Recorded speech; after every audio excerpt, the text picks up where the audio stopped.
What would you do if 20 years of silence in the Montana mountains were shattered by a half-frozen young womb? The silence of a deep winter in the Montana territories has a weight to it. It's not an absence of sound, but a presence of stillness so profound it can crush a man's soul. Or if he's lucky, preserve it like a relic in ice. For 20 years I had chosen the latter. My name is Elias Vance, and the world had long since forgotten me a courtesy I had painstakingly earned. My cabin, hewn from the same stubborn timber as the mountains that cradled it, was more than a home. It was a tomb for a life I'd left behind, a fortress against the ghosts that howled on the wind. 20 years. The words themselves feel ancient on my tongue, like stones worn smooth in a riverbed of memory. 20 years of watching the seasons turn each one a notch carved on the inside of my heart. I'd learned the language of the pines as they shed their summer green for a coat of snow, the whisper of the creek as it fought against the encroaching ice, and the lonely cry of the gray wolf that echoed from the high ridges. This land was a harsh mistress, unforgiving and vast, but it was an honest one. It never promised you anything but a fight, and it never lied about the cost of losing. People, on the other hand, people were masters of the false promise. I'd learned that lesson in a fire that had burned away everything I ever held dear, leaving behind only the ash of memory and the cold, hard shell of a man who vowed to never feel that kind of heat again. My days were a ritual of survival, a simple, unadorned rhythm that kept the madness at bay. Chop wood, check the traps, mend the fences, read the same dozen books until the words were as familiar as the lines on my own weathered hands. I spoke to no one but my old mare Dust, and she was a better conversationalist than most men I'd known. She listened more and judged less.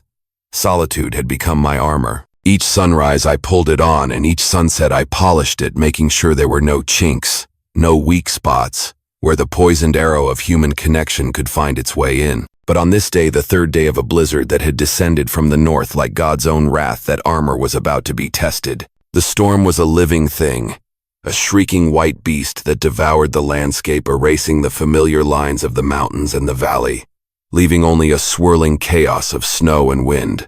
The temperature had plummeted to a degree where the very air seemed to crackle and spit. It was a cold that didn't just bite at your skin.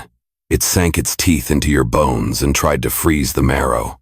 Even inside the cabin, with a fire roaring in the hearth so hot it made the stones weep with sweat, the cold was a palpable presence seeping through the chinks in the logs, a constant menacing whisper of the death that waited just outside the door. I was sitting by the fire, oiling my Winchester, the rhythmic slide of the cloth over the cold steel a familiar comfort. The wind howled a mournful dirge around the eaves, and the snow beat against the single glass pane of my window like 1,000 tiny fists. It was in a momentary lull, a breath drawn by the storm, that I saw it. At first it was just a smudge against the suffocating white, a flicker of darkness where no darkness should be. I squinted, my old eyes straining against the gloom of the late afternoon. An animal, I thought, a deer lost and struggling, but it moved with a strange lurching gait, a desperate stumbling rhythm that was all too human. My first instinct, the one honed by 2 decades of deliberate practiced detachment, was to look away, turn back to the fire, add another log, pretend I hadn't seen it. Nature was cruel, and this was its domain. Whatever poor soul was out there had made their last mistake. It was not my concern. My fortress was built to keep the world out, not to venture into it. People brought trouble. People brought pain. People, in the end, always took more than they gave. I stood up, my joints protesting with a familiar ache, and walked to the window, rubbing a clear patch on the frosted glass. The figure was closer now, fighting through drifts that came up to its waist. It was small, impossibly so, against the monstrous scale of the storm. It fell, disappeared completely into the white, and for a long moment I thought that was the end of it. Another life claimed by the indifferent mountains. I felt a cold knot tighten in my gut, but it was the familiar, manageable chill of resignation, not the treacherous warmth of pity. But then a hand clawed its way out of the snow, followed by a head, and the figure struggled back to its feet, swaying like a sapling in a gale. It took 3 more agonizing steps before collapsing again, this time just shy of the crude wooden gate that marked the edge of my property. It didn't move. It just lay there, a dark, crumpled heap, being slowly buried by the relentless snow. And something inside me broke. It wasn't a thought. It wasn't a decision. It was a physical sensation, a sharp, painful crack in the ice that had encased my heart for so long. Maybe it was the sheer stubborn refusal to die that I'd just witnessed. Maybe it was the memory of another small figure, another storm, another lifetime ago. I didn't know. I only knew that I couldn't stand there and watch. The code I'd lived by, the one that had kept me safe in my emotional tomb, had a flaw. It accounted for malice, for greed, for betrayal. It did not account for a stranger surrendering to death on your doorstep. With a curse that was half prayer, half fury, I pulled on my heavy sheepskin coat, grabbed my rifle from its pegs by the door, not for a threat, but for the same reason. A drowning man grabs for a log out of pure ingrained habit, and plunged into the white hell outside. The cold was a physical blow. It stole the air from my lungs and drove needles of ice into my exposed cheeks. The wind tore at me, a solid wall of force that tried to drive me back into the warmth of the cabin. Every step was a battle. The snow was a shifting, treacherous sea, and by the time I reached the gate, my own breath was coming in ragged, burning gasps. The figure was almost completely covered now. I knelt, my knees sinking deep into the powder, and brushed the snow away. It was a girl, or a young woman, it was hard to tell. She couldn't have been more than 20. Her face was a shocking waxy blue, her lips cracked and colorless. Ice clung to her eyelashes, and her dark hair was frozen into stiff, brittle strands. She was wearing a threadbare dress wholly inadequate for even a mild autumn day, let alone a blizzard of this magnitude. It was a miracle she'd made it this far. I checked for a pulse, my calloused, half-frozen fingers pressing against the side of her neck. For a terrifying second, there was nothing. Then I felt it. A faint, thready flutter, as fragile as a trapped bird's wing. She was alive. Just. The vow I had made to myself 20 years ago shattered into a million pieces. With a grunt that tore at my throat, I hooked my arms under her, surprised by how little she weighed. She was a bundle of sticks, a feather. As I lifted her, her head lolled back, and that's when I saw them. Even in the storm-dimmed light, they were unmistakable. Dark, angry bruises circled her wrists, the skin raw and broken. They were stark and purple against the deathly pale of her skin, patterned in a way that spoke of ropes or cruel, tight bonds. Fresh ones. And beneath the frozen, matted hair, I could see the edge of another bruise, a darker shadow blooming on her temple. A different kind of cold one that had nothing to do with the winter settled deep in my bones. It was a cold, familiar rage. An ember, I thought, had long since died out now, glowing with a sudden, venomous heat. Someone had done this to her. Someone had bound her, hurt her, and left her to the storm. Carrying her back to the cabin was one of the hardest things I'd ever done. She was a dead weight in my arms, and the wind fought me for every inch. The 50 yards back to my porch felt like 50 miles. My lungs burned, my muscles screamed, but I held on, driven by this new fierce and terrifying emotion. As I stumbled through the door and kicked it shut against the howling storm, the sudden warmth and quiet of the cabin felt like another world. I laid her down on the bearskin rug in front of the hearth, as close to the fire as I dared. Her body was rigid, her limbs stiff with cold. This was the dangerous time. Warm a person up too fast, and the shock could kill them. I worked carefully, cutting away the frozen, ruined dress with my hunting knife, my hands clumsy with a strange mixture of urgency and tenderness. Underneath her skin was a roadmap of suffering. More bruises, older and yellowing, marred her thin torso. Her left leg was swollen at the ankle, twisted at an unnatural angle. For a moment, I just stared, the rage in my chest so potent it was almost suffocating. This wasn't the work of an accident or a fall. This was the work of a man. A monster. I wrapped her in the driest, warmest wool blankets I owned, and began the slow, arduous process of rubbing her limbs, trying to bring life back to the frozen flesh. The silence in the cabin was broken only by the crackle of the fire and the unabated fury of the storm outside.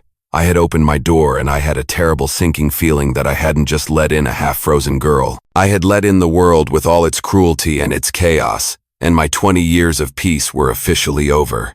Hours bled into one another. I lost track of time, my world shrinking to the small, still form on my floor, the fire and the storm. I forced lukewarm, sweetened tea between her lips, a drop at a time, and watched for any sign of life beyond the shallow rise and fall of her chest. The blue tint of her skin slowly, almost imperceptibly, began to recede, replaced by a deathly pallor. It wasn't much, but it was something. Sometime deep in the night she moaned. A soft, breathy sound, the first she'd made. Her eyelids fluttered, then opened. Her eyes were the color of a winter sky just before the sun sets a deep, bruised gray. They were clouded with confusion at first, darting around the unfamiliar cabin, taking in the rough log walls, the stone fireplace, the mounted deer head, whose glass eyes stared back with unnerving stillness. Then they landed on me. and the confusion was instantly replaced by a stark animal terror. She flinched a violent full-body spasm and tried to scramble away, crab walking backward on the rug, her movements clumsy and weak. The blankets pooled around her waist. "Easy now," I said, my voice coming out as a low rumble rough from disuse. I held my hands up, palms out, the universal sign for peace. "You're safe here. You were caught in the storm." The words meant nothing to her. Her terror was a wild thing, primal and absolute. It wasn't the fear of a stranger, it was the fear of a man. Any man. The way she cringed, the way she pulled her arms in to protect her body, told a story more eloquent than any words could. "I'm not going to hurt you," I said, keeping my voice low and steady, the way you'd talk to a spooked horse. "I found you outside. You were near frozen."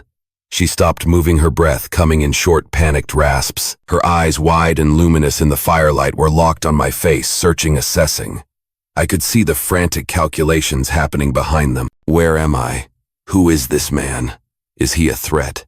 I sat back on my heels, giving her space, letting the warmth of the fire do its work, while the silence stretched between us. The cabin, usually my sanctuary of quiet, felt charged with a heavy, unspoken tension. I was acutely aware of my size, of the grizzled beard that covered my face, of the rifle leaning against the wall. To her, I must have looked like just another monster. Finally, her gaze dropped from my face to the steaming mug of tea I had set down beside her. Her throat worked a dry, painful swallow. What's your name?" she whispered. Her voice was a fragile, hoarse rasp, the sound of shattered glass. "Elias," I answered. "Elias Vance." She seemed to absorb that, her eyes still wary. "Where?" "Am I my cabin?" "You're deep in the Beartooth Range. A long way from any town." She processed this, a flicker of something unreadable, despair, relief passing through her eyes. She pulled the blanket tighter around her shoulders, a small protective gesture. I noticed her hands were trembling, not from the cold anymore, but from something deeper. "Well, Elias Vance," she said, her voice a little stronger, though still barely audible over the wind. "I suppose I owe you my life." There was no gratitude in her tone, only a flat, weary resignation, as if her life was a burden she wasn't particularly happy to have back. "Don't owe me anything," I grunted, turning to poke at the fire. "Just happened to be looking out the window." We sat in silence again. It was a different kind of silence now, not the comfortable quiet of my solitude, but a brittle, fragile thing filled with her fear and my own unwelcome, churning emotions. I'd spent 20 years avoiding this very thing, the complicated, messy reality of another human being in my space. "What's your name, girl?" I asked, my back still to her. There was a long pause. I could feel her hesitation, her suspicion. "A name was a claim, a piece of yourself you gave away." "Eliza," she said at last. "Eliza." What, another pause, longer this time. "Just Eliza." I let it be. A woman with no last name and fresh rope burns on her wrists, found half dead in a blizzard miles from civilization. The story was writing itself, and it was a dark one. "You running from something, Eliza?" I asked, keeping my tone level, non-accusatory. Her head snapped up. The fear was back in her eyes, sharp and immediate. "What makes you say that?" I gave a slow, deliberate nod toward her wrists, which she quickly hid under the blanket. "Those marks," I said, my voice flat. "The fact that you walked into a blizzard that would kill a grizzly. The look in your eyes right now. Take your pick."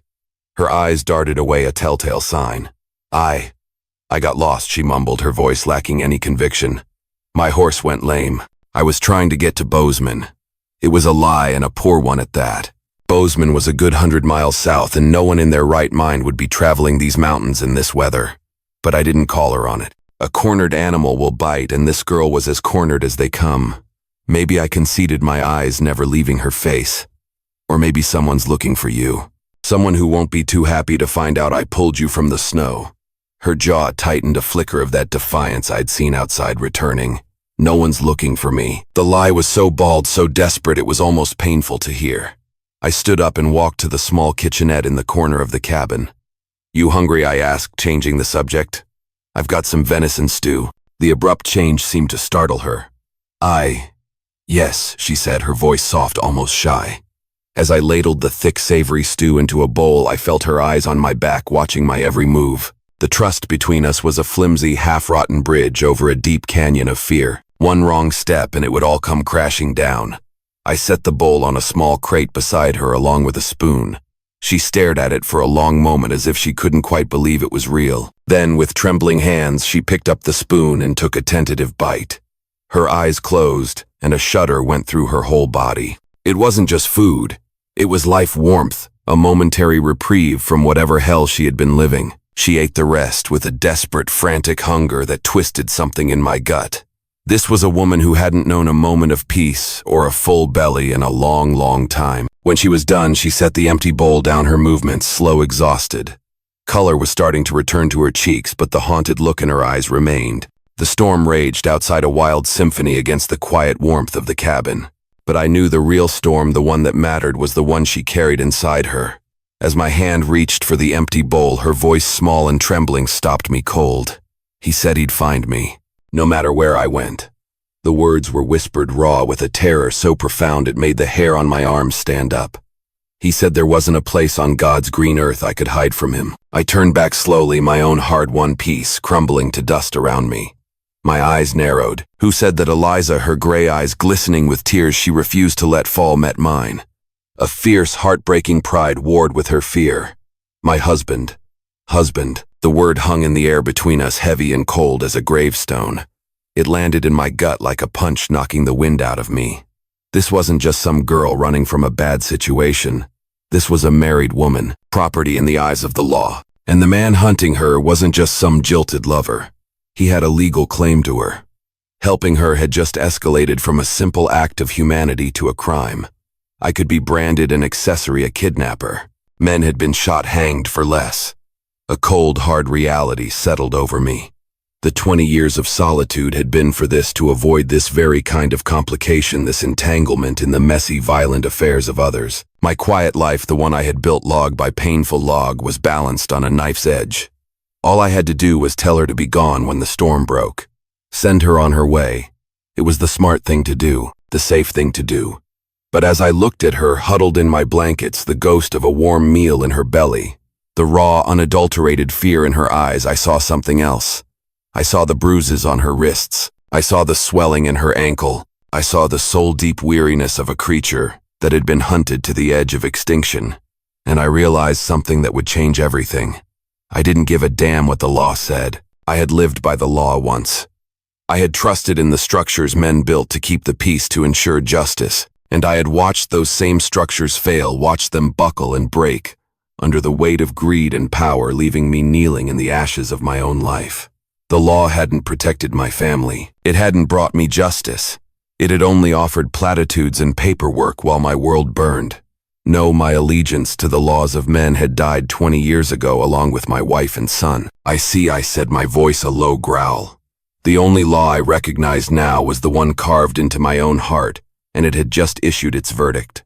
I led Eliza to the small cot in the corner, the only bed in the cabin. You take this, I said, my tone leaving no room for argument. You need the rest. But where will you sleep? She asked, her voice small. I'll take the floor by the fire. I've done it before. She hesitated, then slowly, painfully pulled herself to her feet. The movement was stiff, and a sharp gasp of pain escaped her lips as she put weight on her injured ankle. I moved to help her, but she flinched away so violently that I stopped dead in my tracks, my hand outstretched. The invisible wall of her terror was still there, solid and impenetrable. Let me look at that ankle, I said, my voice softer than I intended. It's fine, she said quickly, her eyes wide. Girl, you can barely stand. It's either sprained bad or broken. If we don't tend to it, you'll lose the foot. The stark reality of my words seemed to break through her fear.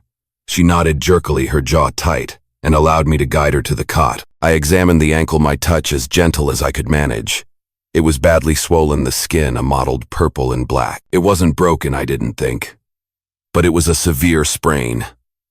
I fetched my medical kit, a simple wooden box with salves, bandages, and a bottle of whiskey for killing pain both inside and out. As I worked, wrapping her ankle in a tight compress soaked in cold water from the melted snow bucket, the silence in the cabin was thick with unspoken questions. How long were you married? I asked, my eyes on my work. 3 months, she said, her voice barely a whisper. She stared at the rough-hewn ceiling, her eyes lost in a painful memory. It felt like a lifetime. What kind of man was he? Her spoon paused halfway to her mouth. Her still haunted eyes met mine. The kind who believes the marriage certificate is a bill of sale. The kind who uses his fists to have the last word in every argument. Her gaze hardened. The kind who enjoys the sound of a woman weeping. The cold ember of rage in my chest glowed brighter. It was a familiar feeling, an old friend I had tried to banish. The same rage that had driven me up into these mountains in the first place. "He won't forgive this," she said, her voice now flat and devoid of hope. I didn't just run. I took his prize stallion, every cent from his safe, and his pride. He values his pride more than his money, and his money more than any human life. "Good," I said, quietly, the word raw, almost a growl. The simple word seemed to surprise her. Her eyes widened slightly. "Good," I repeated, meeting her gaze. "Any man who raises his hand to a woman who finds pleasure in her pain deserves to lose everything he thinks he owns. He deserves to be stripped bare and left for the wolves." My voice was flat, devoid of emotion, but the conviction behind it was absolute, forged in the fires of my own past. For the first time since she'd arrived, a genuine though fleeting emotion other than fear crossed her face. A flicker of something akin to hope. Most people would say I took a vow, that I should have stayed, endured. "Most people are fools," I countered, my gaze unwavering. "They mistake suffering for virtue." We sat in a comfortable silence after that, the storm raging outside, a wild counterpoint to the quiet warmth of the cabin. Slowly, almost imperceptibly, life seemed to seep back into Eliza. The hunted look in her eyes didn't vanish, but it receded slightly, like a beast retreating to the back of its cave. But as the night wore on, I noticed her glancing toward the window more frequently, her eyes darting into the impenetrable darkness, a restless anxiety clinging to her like a shroud. "He'll come looking," she said finally, her voice low-laced with a certainty that chilled me to the bone. "Even in this, he won't give up." "How far behind you is he?" I asked, my hand instinctively going to the rifle resting beside me. "A day, maybe less." The storm might have slowed him down, but she shivered despite the warmth of the fire. "He knows these mountains. His family has owned this land for generations. They think they own the wind and the snow too." My blood chilled. A powerful family. Local. This was getting worse by the minute. "What's his name, Eliza?" "His full name." She took a shaky breath, as if speaking the name itself could summon him from the storm. "Bridger," she said. "Malachi Bridger." The name hit me like a physical blow. Bridger. I knew that name. Everyone in this part of Montana knew it. The Bridger family ran the biggest cattle operation in 3 counties. They owned the bank in the nearest town, had the sheriff in their pocket, and a reputation for being as ruthless as the Winters. They were a dynasty built on land money and the kind of casual cruelty that power breeds. And I, Elias Vance, a ghost who'd spent 20 years trying to stay invisible, had just sheltered the runaway wife of their heir. I stood and walked to the window, my back to her, trying to conceal the sudden cold dread that gripped me. "You should have told me," I said quietly, my voice tight. Her voice was small and laced with a new fear. "You know him." "I know of him," I said, my eyes scanning the swirling white abyss beyond the glass. "I know enough." I turned back to her, my expression grim. "And if he's coming, he won't be coming alone." Even as the words left my mouth, I saw it. A faint, unnatural glow appearing through the trees in the distance. Small at first, a pinprick of orange against the white and black, then another and another, growing, flickering like malevolent eyes. Torches. Moving through the blizzard, Malachi Bridger wasn't waiting for the storm to break. He was already here. "Get away from the window," I whispered, my voice urgent. I grabbed the Winchester from the wall, the worn stock feeling like a natural extension of my arm. The torches were getting closer, a pack of hunting wolves closing in on their prey. Eliza scrambled off the cot, her face a mask of pure terror, her eyes wide as saucers. "He brought his brothers," she choked out, her voice cracking. "And his hired men, they're all like him. They enjoy the hunt." I counted the lights through the swirling snow. 8, 10, maybe a dozen. She was right. This wasn't just an angry husband coming to reclaim his wife. This was a small army, a posse. And in this part of the country, a posse led by a Bridger was the only law that mattered. "There's a root cellar," I said, my voice low and steady, trying to project a calm I didn't feel. I moved to the hearth and pulled up a loose floorboard I'd set there years ago. The dark, earthy smell of the cellar wafted up. "Get down there. Don't make a sound no matter what you hear. Understand?" "What about you?" she whispered, her eyes fixed on my face, pleading. "I'm going to have a conversation with your husband." Eliza grabbed my arm, her grip surprisingly strong for someone so frail. "He'll kill you." Elias Malachi doesn't negotiate. He eradicates problems. I looked down at her hand on my sleeve, then met her desperate eyes. A grim, humorless smile touched my lips. Neither do I. The sound of hooves grew louder, muffled by the snow, but getting closer, a thundering, rhythmic heartbeat of approaching doom. Eliza disappeared into the cellar, the floorboard creaking softly as I replaced it.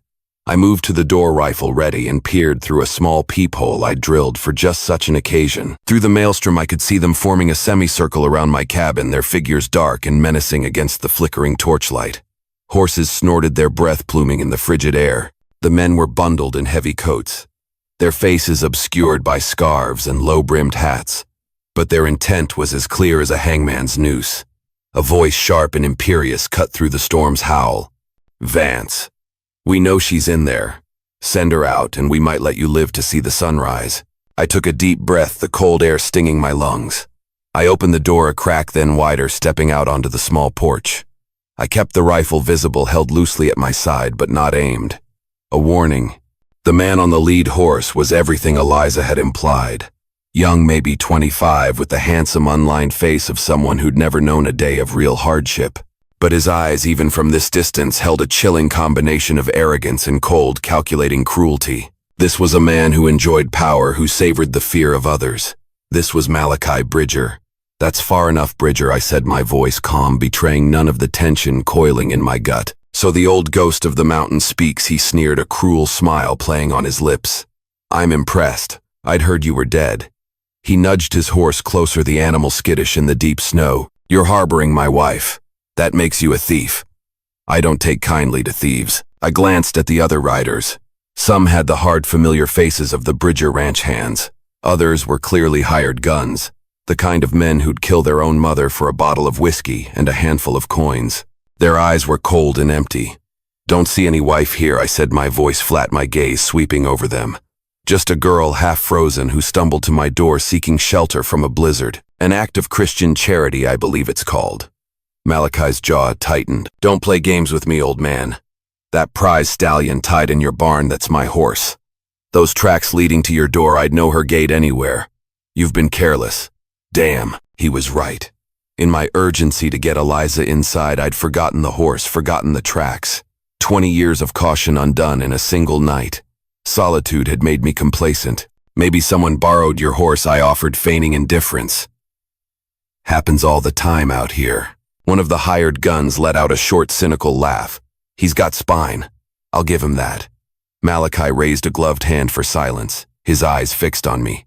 "Mr. Vance, I'm going to ask you one more time, and I advise you to consider your answer very carefully. Where? Island, my wife." The standoff stretched taut and brittle like a wire pulled to its breaking point. A dozen armed men against one. The smart play, the sane play, was to surrender. Hand over the girl, beg for my life, and hope they were feeling merciful. My lonely, quiet life hung in the balance. But as I stood there on my porch, the snow swirling around me, feeling the lethal cold seep into my bones, I wasn't just staring into the eyes of Malachi Bridger. I was staring into the eyes of every bully, every tyrant, every man who used his strength to crush those weaker than himself. I was staring into the eyes of the man who had destroyed my own life 20 years ago, and I remembered why I'd come to this place. Some things were worth dying for. Some lines had to be drawn, even if it was in your own blood. "Your wife," I said slowly, my voice deliberate, each word a stone laid on a grave, "ran away from you for a reason, Bridger. And looking at the company you keep, I'm starting to understand why." The insult hung in the air like gunpowder, thick and volatile. Several of the riders shifted in their saddles, their hands moving toward their weapons, their faces darkening. Malachi's face, the handsome mask of civility, cracked. "You just signed your own death warrant, old man." His voice was dangerously low. "Boys, search the cabin. Turn it inside out." That's when I made my choice. The decision born of a lifetime of hard lessons and a sudden, fierce, and utterly irrational protectiveness. I raised the Winchester. The cold metal stock settled into my shoulder, as if it were born there. I sighted down the barrel, the front sight coming to rest directly on the center of Malachi Bridger's chest. The click of a dozen hammers being pulled back echoed through the wind, a chilling chorus. Every gun in the semicircle was now pointed at me, but my rifle never wavered from Malachi. "You're outnumbered, Vance." Malachi said, his voice steady despite the barrel aimed at his heart. "Even if you kill me, my brothers and my men will put you in the ground before my body gets cold." Maybe I said, my voice as flat and cold as the landscape around us. but you'll be too dead to enjoy the show." For a long, breathless moment, nobody moved. The snow continued to fall, a relentless white curtain, and somewhere in the distance a flash of lightning from the heart of the storm illuminated the standoff, freezing the tableau in my mind. The ring of armed men, the lone figure on the porch, and the falling snow, a silent witness to it all. Then Malachi smiled. It was the cold, calculating smile of a man who'd found his opponent's weakness. A predator sensing a vulnerability. "You know what I think," Malachi said, dismounting slowly, deliberately, his eyes never leaving mine. "I think you're sweet on my little wife. A lonely old bachelor like you probably haven't seen a woman in years." He took another step, his boots crunching in the snow, ignoring the rifle aimed at his heart. "She batted those big gray eyes, didn't she? Told you some sob story about her mean old husband." My finger tightened on the trigger, the cold metal biting into my skin. "Shut your mouth, Bridger." "Oh, she's good at that," he continued, his voice dripping with condescending pity, playing the victim. "But I wonder, did she tell you the other part of the story? Did she tell you that she killed my baby?" The words hit me like physical blows, each one a hammer strike to my resolve. In the cellar below, through the thick floorboards, I thought I heard a soft, choked gasp. 3 months married, Malachi went on, his voice a masterpiece of false sorrow, carrying my heir, my son. And she threw herself down a flight of stairs to get rid of my child. He took another step closer, his eyes fixed on my face, watching for my reaction, savoring my turmoil. "That's why she ran Vance. Not because I disciplined her. Because she knew what she'd done was murder and she couldn't live with the guilt." My resolve wavered just for a moment. A tiny crack in the wall I'd built. Was any of it true? Had Eliza lied to me? My mind reeled, trying to reconcile the image of the broken girl with Malachi's venomous accusation. The world tilted, the lines between right and wrong blurring in the swirling snow. But then I remembered. I remembered the rope burns on her wrists. I remembered the way she'd flinched when I'd reached toward her. I remembered the raw, unadulterated terror in her eyes when she'd spoken his name. The truth of her fear was too real, too visceral to be a lie. "Even if that's true," I said quietly, the words tasting like ash on my tongue, "it doesn't give you the right to tie her up like an animal." Malachi's smile faltered, a flicker of surprise, then anger. "She told you about that." He quickly recovered, his voice smooth again. "I saw the marks myself, fresh ones. She was hysterical, trying to harm herself. I had to restrain her. For her own good." "Her own good," I repeated, the words dripping with sarcasm. "Just like beating her was for her own good." I never. Malachi caught himself, but it was too late. The admission, the slip of the tongue, hung in the air between us, as damning as any confession. One of the hired guns shifted uncomfortably in his saddle, his gaze flicking between Malachi and me. "Boss, maybe we should just shut up," Malachi snapped, his face contorting with rage. Then to me, his voice a snarl. "She's my wife. What I do with her is my business, my right." Not anymore. My voice was a low growl, a promise. Malachi's face twisted with pure, unadulterated fury. "You have no idea who you're dealing with, old man. My family owns this county. The sheriff, the judge. They eat at my father's table. You think anyone is going to believe your word against mine?" "Don't need anyone to believe anything," I said. "My rifle's still steady. Just need to make sure you never touch her again." That's when Malachi pulled his own gun. The movement was a blur of motion, but 20 years of solitude hadn't dulled my reflexes as much as I'd thought. My Winchester barked once, a sharp, deafening crack that split the night. Malachi stumbled backward, a cry of pain and shock torn from his lips. He clutched his shoulder, a dark stain blossoming on his heavy coat. Chows erupted. Horses reared, whinnying in terror as their riders scrambled, trying to get clear shots without hitting each other. I dove behind the thick log railing of my porch as bullets splintered the wood around me, showering me with splinters. But in the confusion amidst the shouts and the gunfire, I heard something that made my blood run cold. Eliza screamed. A raw, terrified scream from inside the cabin. Someone had found the cellar. "Got her," a voice yelled, thick with triumph. I rolled toward the cabin door, bullets whining through the air where my head had been moments before. Through the doorway, I could see one of the Bridger brothers, younger than Malachi, with the same cruel eyes, dragging Eliza up from the cellar, his hand clamped brutally over her mouth. I had seconds to act. Outside, Malachi was barking orders through gritted teeth, his voice raw with pain and fury. "Kill him. Kill the old fool and burn the place to the ground." But the other riders were hesitating. Killing a man for harboring a runaway wife was one thing. murdering him in cold blood while he was trying to protect a woman from a man they all knew was a brute. That was something else.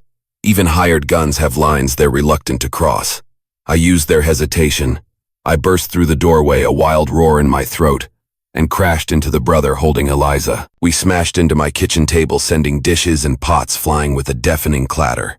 The young man was strong, wiry, but I had 20 years of hard, solitary labor in my muscles. I drove my fist into his temple, a clean, hard blow. He went limp, collapsing to the floor in a heap.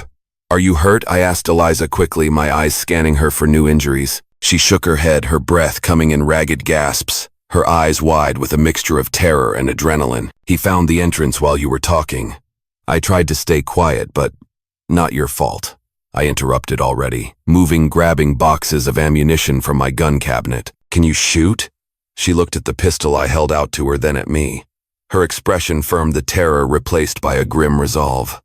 "My father taught me," she said, her voice surprisingly steady. "Good," I said, pressing the cold, heavy steel into her hand. "Because this isn't over." Outside, Malachi's voice had turned into a desperate, furious shriek. "Burn him out. If you won't go in, then burn the whole place down." Through the window, I could see two of the riders dismounting with their torches, their faces grim. The wind was still howling, but the heavy snow was letting up slightly. The fire might actually catch. "Back door," I said urgently. "There's a path through the woods that leads to the creek. Follow it downstream. I'm not leaving you." I stared at her, caught off guard.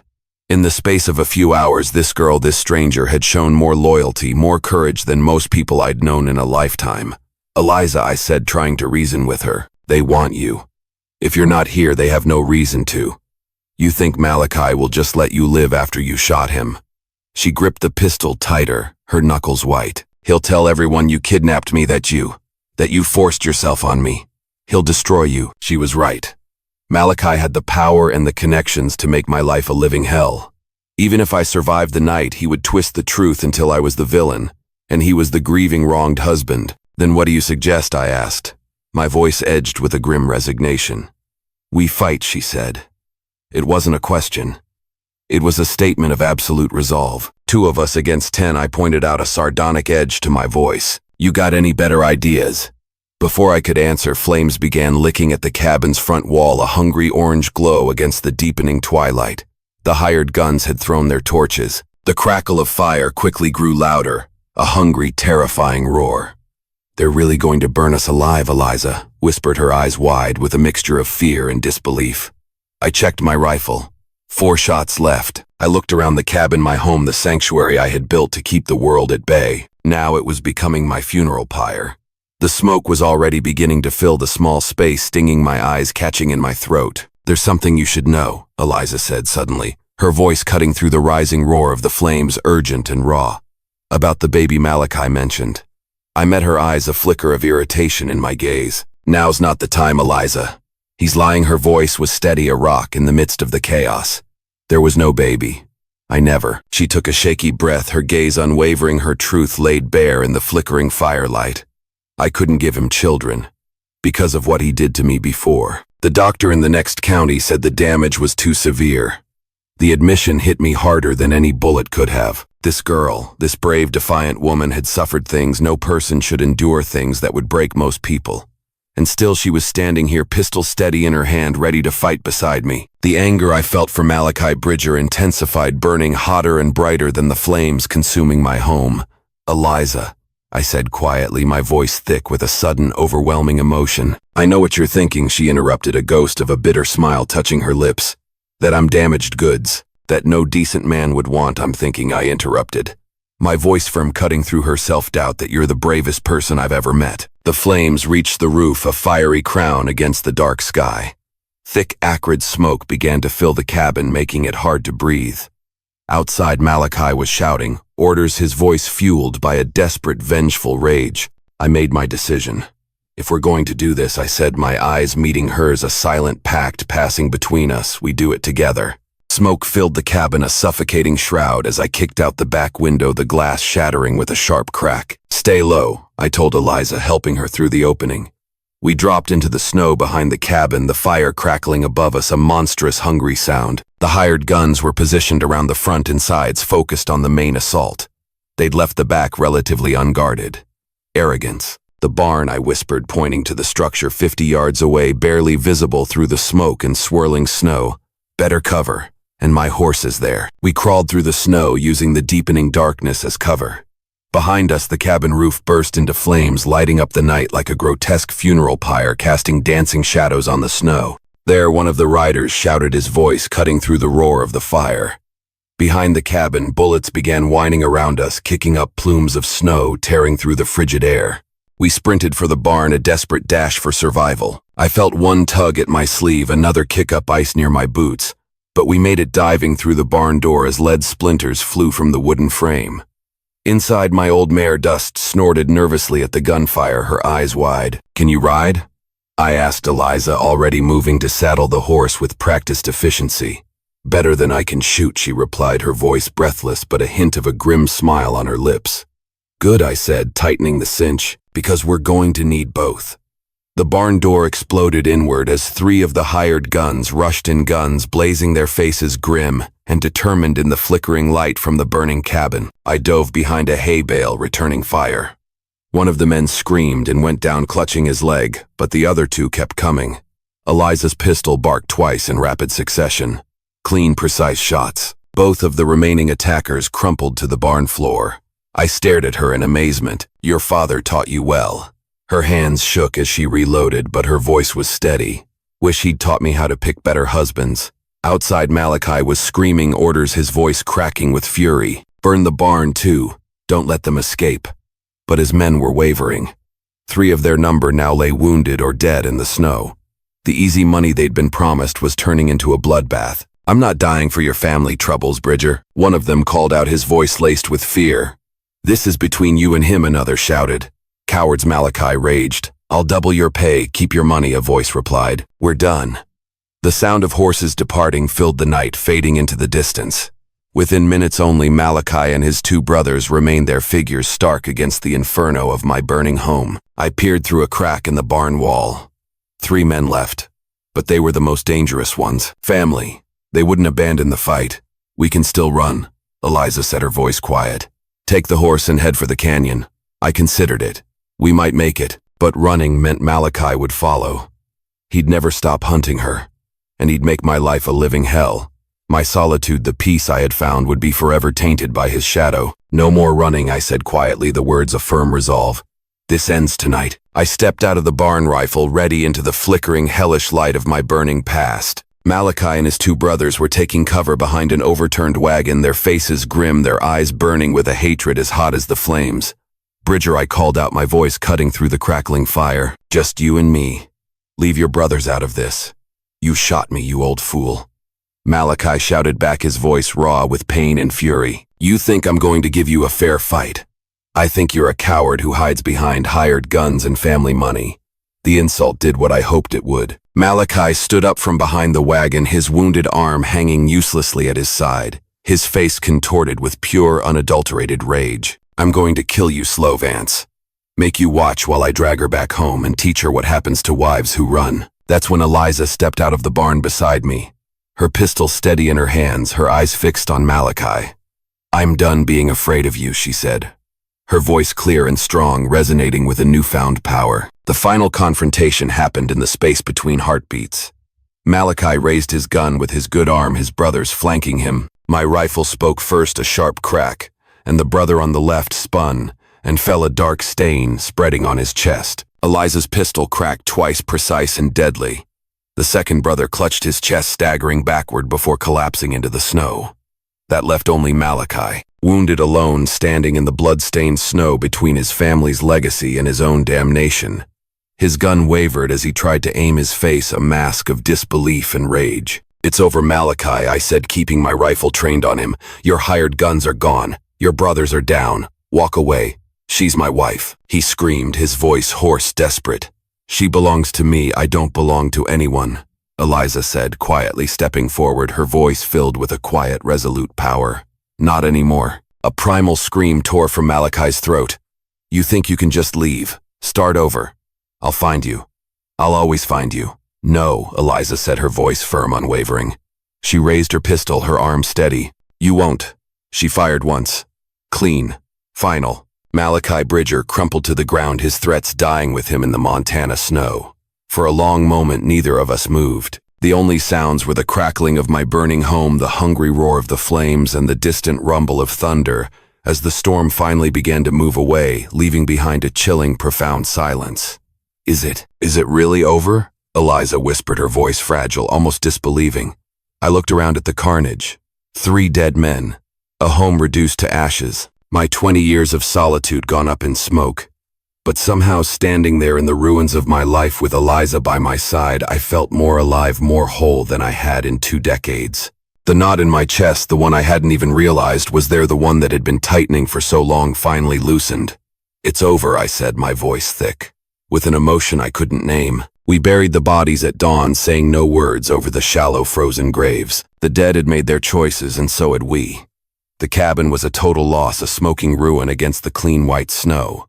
But the barn had survived along with my horse. Where will you go now? I asked Eliza. As we stood in the cold morning light, the rising sun painting the snow-covered peaks in shades of pink and gold, Eliza looked at me, and for the first time the fear in her gray eyes was gone, replaced by something I hadn't seen before. A flicker of hope, a nascent promise. I was thinking, she said, a small tentative smile touching her lips. This is a big country. A woman could get lost out here. Start over. Maybe I could stay.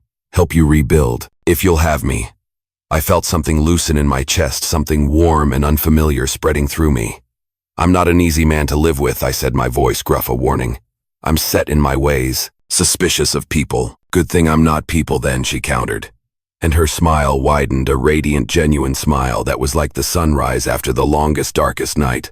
I'm just Eliza. Just Eliza, I repeated the words, feeling right on my tongue. And for the first time in 20 years, I smiled back. A real smile, one that reached my eyes and thawed a piece of the ice around my heart. It was a promise, a beginning, and as we stood together in the cold, clear air looking out at the vast, uncertain future, I knew that some things once lost could indeed be found again. And sometimes you had to be grateful for the storms that brought them kicking and screaming to your door. Enjoying these epic Wild West stories? Hit subscribe for more gripping tales of bravery, conflict, and unexpected heroes. Now tap the video on screen to experience a story with a twist you'll never forget.